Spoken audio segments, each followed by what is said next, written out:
Welcome into Celtics post-game live presented by New England Ford dealers and Ford trucks. Scalabrine Amina Smith here with you, and the Celtics get beat by the Bucks in game one of the second round, 101-89, and it was a fight out there.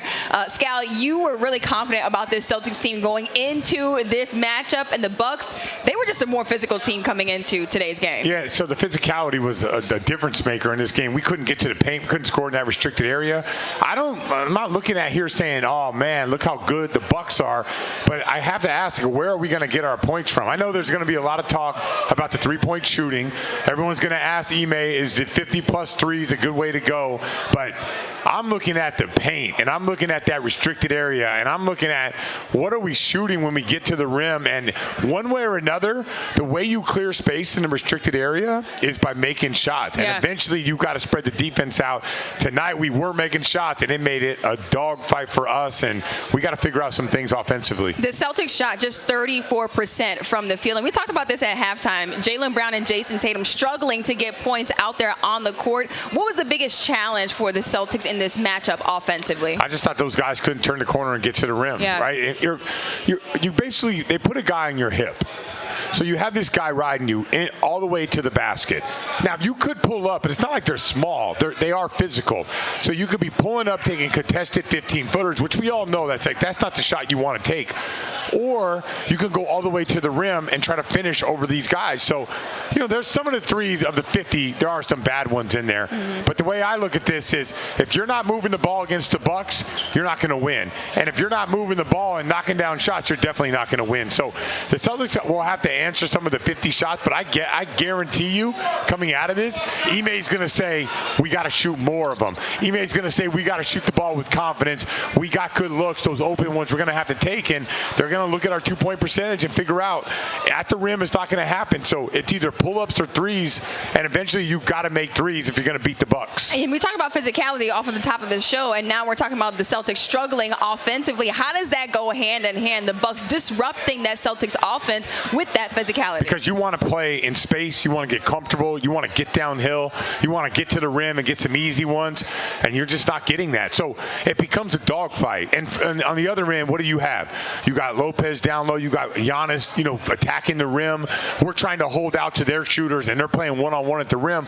We're playing against two guys at the rim, and we're getting open shots and not hitting them. So, we can look at this thing a lot of different ways. Celtics can take care of the basketball a lot better. There's a lot of things that they can do, but I guarantee you, we're not winning this series unless we make threes. We're not winning this series unless we make corner threes. You're not going to get to the basket against these guys and think you're going to have a ton of success at the rim. It's just not going to happen.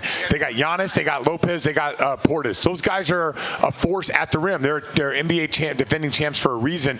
They were a force back then. So we'll have to see if the Celtics can make adjustments. But you can make all the adjustments in the world. You've got to make shots in this league. And Jason Tatum with 21 points, 6 rebounds, and 6 assists in today's matchup. How were the Bucks able to frustrate him out there on the court? Because you could see it a little bit in his play. Because they're pressuring him everywhere he goes. They're not playing him straight up where he can get into his bag and shoot a step back. They're taking that airspace. They're forcing him to drive. They're forcing him into the help. And once again, if Tatum is just going to have to beat you with the pass, but there's got to be, and it goes the other way too. Tatum has to get a few easy baskets. That could be Jaylen Brown driving and kicking an extra pass over to Tatum. And Tatum can't be responsible for creating all the offense for the Celtics. So I'm putting it on those two guys to make better plays, but I thought those guys gave the ball up. The role players got to make shots on this team. And when they do, the floor will open up. And when they do, you'll have multiple driving kicks, but ultimately Tatum has to get some type of easy baskets. He got no easy looks today. And Jaylen Brown had a tough time as well offensively. Only 12 points today, 9 rebounds. It shot 30% from the field. Just why was he struggling out there? I know we talked a little bit about the hamstring injury. I don't know if that was something that was a factor in it, but what did you see from Jaylen Brown offensively in this game? So one, we didn't get any fast break opportunities for Jaylen Brown to get it going. 2, when he's trying to force the issue, he's going against 2 guys at the rim. 3, I think it's the physicality of the Bucks defenders. You're not able to just put these guys in a blender. They play you a certain way. They force you to drive into help. So what are you settling with? Pull-up jumpers, floaters, everything outside that restricted area. And Jaylen Brown, he wants to get to that restricted area and do his work inside. And we talked about the Bucks being the defending champions coming into game one. Just what type of message did they send to this Celtics team? Because it seemed like the Celtics, they had plenty of confidence coming off of the sweep of the Brooklyn Nets. What did the Bucks want to establish with this first game? Yeah, I was a little bit surprised that the Bucks played this well defensively. Like I always feel like they're a step behind. If you go back, you look at some of their series, but in this, what they established was, like you talked about Chris Middleton being out. They gave the ball to Holiday, who, come on, exceeded expectations. He did. You gave the ball to Giannis, who played at a high level, and those guys were really comfortable, like, getting rid of the ball. We're driving into two, trying to finish. They're driving in and getting one-on-one at the rim. Like, it's really hard to win that way. So it goes back to, once again, and I can't wait to hear all the talk. It's going to be about the threes, and there's going to be two, you're going to have the coaches backing the players and saying, this is what we want to do. We got to spread them out. We got to shoot threes. And then you'll have other people saying we're going to force them into doing that. Then we'll get into the conversation, is 53 is too much. That's going to be the narrative coming out of this game. And Giannis with 24, 13, and 12 in today's game. And at halftime, you talked about the assists for Giannis, but he really was able to do it all over the court. How did he impact this game and really take over? Yeah, he let the game come to him today. He got downhill as much as he possibly could. He made simple plays.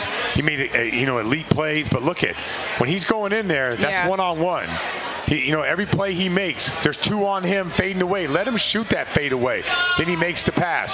Giannis is a guy that just throughout this game continued to make the easy play, including that play right there, which is difficult. And then Drew Holiday, you said he exceeded expectations. 25 points, 10 rebounds, and 5 assists. We made a huge deal about Chris Middleton not being in this series, but how much did Drew Holiday really step up? Yeah, I know that Giannis had the triple-double, but and like what you can expect that from Giannis. I always look at playing above your capabilities. Holiday was way above. Like he was supposed to deliver as a former All-Star. He's one of the most underrated players in the NBA.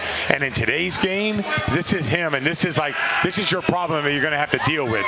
You could talk about Chris Middleton being out, but Drew Holiday is a problem for us, and we're going to have to figure that out. He was not only a problem on the offensive end, he was also a problem guarding Tatum on the defensive end. And talk about the defense in this game as well, because it seemed like the Bucks defensively, they just came out as the more elite team on that end of the floor. They took away our airspace. Yeah. That was a big problem. So every time you're trying to put the ball on the floor, you got a guy, you have no space to work. So you're forced into doing something that you may not want to do. Tatum might want to get space and shoot the jumper. Today, they were taking away that airspace, forcing you to drive. I don't think the Celtics game plan was bad, but it does go back to why are we missing that many threes when you're having that opportunity?